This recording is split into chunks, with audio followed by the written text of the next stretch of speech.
Episode 26। Eva को लगा शिव के लिए बुरा। शिव ने जब इवा को इस तरह चिकन लॉलीपॉप को घुरते देखा तो उसने मन ही मन कहा, यार कितनी भुक्कड़ लड़की है, दिन रात सिर्फ चिकन लॉलीपॉप के बारे में सोचती रहती। आखिर ऐसा भी क्या है इसमें, ये तो हेल्दी भी नहीं है। मुझे भी यही मिली थी प्यार करने को, अब क्या मुझे इस चिकन लॉलीपॉप से कम्पीट करना होगा ताकि मेरी जान एक नज़र मुझे देखे। जब से आई है तब से मुझे तो एक बार भी ठीक से नहीं देखा इसने। यार कितनी लाटकियां मुझ पर मरती है, मेरे पास आने के लिए क्या कुछ कर सकती है, और ये यहाँ मैं खुद इसे अपने पास आने का मौका दे रहा हूँ, लेकिन इसका सारा ध्यान उस चिकन लॉलीपॉप पर है। क्या मैं चिकन लॉलीपॉप जितना भी अट्रैक्टिव नहीं हूँ कि ये मुझे एक नज़र देखे। शिव ने एक गहरी सांस ली और इवा से बोला, क्या तुम इसे खाना चाहती हो।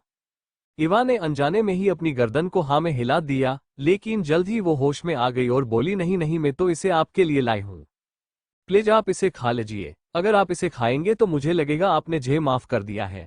ये बोलकर को अपने क्यूट से फेस से उसकी तरफ देखने लगी। वो इस वक्त हद से ज्यादा क्यूट लग रही थी, जिससे शिव का मन उसे ढेर सारा प्यार करने का कर रहा था। शिव ने इवा की तरफ देखा, फिर उसके हाथ से वो प्लेट ले ली। शिव ने आज से पहले कभी भी इस तरह का खाना नहीं खाया था। वो तो हमेशा हेल्दी खाना खाता था, लेकिन आज सिर्फ अपनी जान के लिए वो ये खा रहा था। वो भी जानना चाहता था कि ऐसा भी क्या है इसमें कि उसकी जान के लिए ये उससे भी ज्यादा पसंद है। शिव ने एक पिस उठाया, वो उसे खाने ही वाला था कि उसकी नजर इवा पर गई, जो अभी भी वही खड़ी होके उन चिकन लॉलीपॉप को घूर रही थी। अगर कोई आंखों से खाना खाए तो अब तक तो वो पूरी प्लेट साफ कर चुकी होती। शिव को अब चिकन लॉलीपॉप से जलन होने लगी थी। उसका मन कर रहा था कि सारी दुनिया की मुर्गियां ही खत्म हो जाए, ना रहेगा बास, ना बजेगी बांसुरी। उसने एक गहरी सांस लेकर खुद को शांत किया, फिर इवा से बोला, क्या तुम मेरे साथ खाओगी। मुझे अकेले खाने की आदत नहीं है, अगर तुम साथ खाओगी तो मुझे अच्छा लगेगा। उसकी बात सुनकर इवा के चेहरे पर मुस्कान आ गई, लेकिन फिर उसने शिव से कंफर्म करने के लिए पूछा, क्या आपको कोई दिक्कत नहीं होगी मेरे साथ खाने से। शिव तो उसे कहना चाहता था, मैं तो रोज तुम्हारे साथ खाना खाना वाहता हूँ।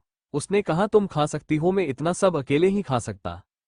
उसकी बात सुनकर इवा तुरंत उसके सामने बैठ गई और खाने लगी। शिव तो बस उसे ही देखता रह गया।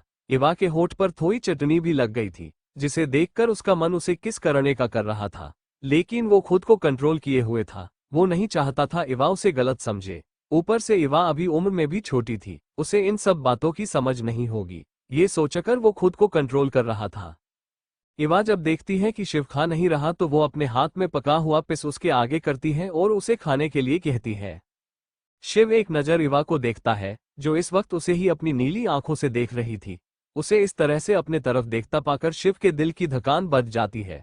शिव खुद को कंट्रोल करता है, फिर इवा के हाथ से खाता है। वो जानबूझकर उस साइड से बाइट लेता है जिस तरफ से इवा ने खाया था।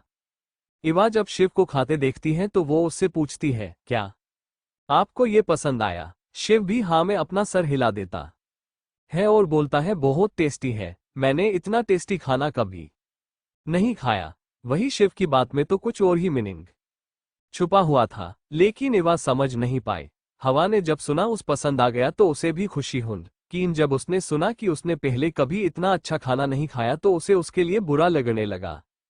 उस याद आया कि कैसे शर्मा हाउस में उसे भी ठीक से खाना नहीं मिलता था, उसे तो सिर्फ एक टाइम वो भी बचा हुआ मिलता था। जब वो यहाँ आई तब से उसकी माँ हमेशा उसके लिए अच्छा खाना बनाती थी। उसे लगा कि शिव के साथ भी उसका परिवार बुरा व्यवहार करता है और उसे खाने को नहीं देता। एवा को शिव के लिए सिंपैथी महसूस हुई। उसने शिव की तरफ देखा और बोली, चिंता मत करो, हमारे परिवार में कोई भी तुम्हें खाना खाने से नहीं रोकेगा। मेरी माँ बहुत ही टेस्टी खाना बनाती है, वो तुम्हारे लिए भी खाना बनाएगी, अब से तुम्हें भूखा नहीं रहना होगा। शिव तो उसकी बातों से हैरान रह गया। उसने जब इवा की आंखों में खुद के लिए सिंपैथी देखी तो उसे समझ नहीं आ रहा था कि कैसे रिएक्ट करना है। उसने मन ही मन सोचा, ये बेवकूफ लड़की, इसे क्या लगता है कि मुझे खाना नहीं मिलता। भला इस दुनिया में किसकी इतनी हिम्मत की जो मुझे भूखा रखे। मेरे रोज के खाने की कीमत ही लाखों में है और इस बेवकूफ लड़की को लगता है मेरे पास खाने के लिए भी पैसे नहीं है। हे भगवान, मुझे भी यही मिली थी, ये दुनिया में एकलौती ऐसी लड़की होगी जो मुझसे सिंपैथी रखती है। इससे पहले कि शिव कुछ बोलता, इवा ने फिर से उसके मुंह में चिकन का पीस भर दिया। वो उसे देखकर बोली, तुम्हें अच्छे से खाना चाहिए, तुम कितने पतले हो। अब मुझे समझ आया कि तुम इतने पतले इसलिए हो क्योंकि तुम्हें ठीक से होना नहीं मिलता, लेकिन कोई बात नहीं, अब तुम यहाँ रहोगे तो तुम भी मेरी तरह हेल्दी हो जाओगे। शिव ने जब ये सब सुना तो उसे समझ नहीं आया कि क्या करे। उसने मन ही मन सोचा, ये लड़की मुझे पतला बोल रही है, क्या इसे बॉडी के बारे में कुछ पता भी है? कितनी एक्सरसाइज करके इतनी फिट बॉडी बनाई है, कितनी लाटकियां मुझ पर मरती है और ये मुझे पतला बोल रही है। और क्या कहा इसने, ये मुझे इसके जैसा बनाना चाहती है। ये बोलकर शिव ऊपर से लेकर नीचे तक इवा को देखने लगा। दरअसल इवा थोड़ी सी चबी है, लेकिन इससे उसका लुक और भी निखर कर सामने आता है। तो क्या लगता है आपको कि शिव बताएगा अपने बारे में इवा को और उसकी गलतफहमी करेगा दूर, या फिर इस गलतफहमी के चलते आगे चलकर इवा समझेगी शिव को गलत? क्या होगा जब वंश और वीर को शिव की फीलिंग के बारे में पता चलेगा? कैसे रिएक्ट करेंगे वो इवा को शिव के साथ देखकर? इसका क्रेडिट जाता है पॉकेट नोवेल रीडर पर। फिर मिलेंगे। लाइक करें और सब्सक्राइब करें। लाइक, कमेंट एंड शेयर करना मत भूले। कल फिर मिलेंगे।